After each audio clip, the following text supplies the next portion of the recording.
Ebola is the worst virus that we know.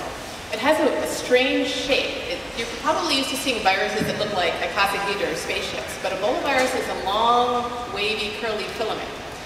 It is up to 90% lethal, and it is contracted by contact with the fluids of an infected person or by touching the corpse of someone that died from Ebola virus, or by contact with infected animals in the wild.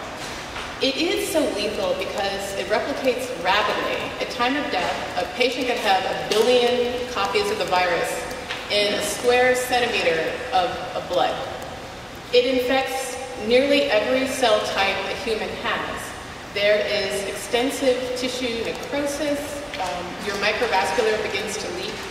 The initial symptoms, although, begin with fever and headache, and this leads to often amplification of the outbreak, because who has not had a fever and a headache, right?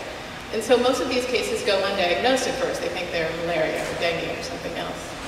But they progress from that to a much higher fever and hemorrhage and ultimately shock. Another reason why it's so lethal is that the virus encodes molecules that actively suppress your immune system in multiple different ways.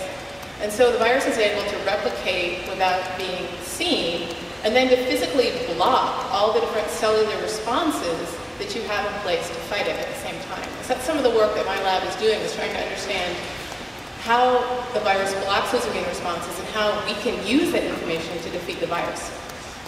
Thanks, Erica. I may address questions to one of you.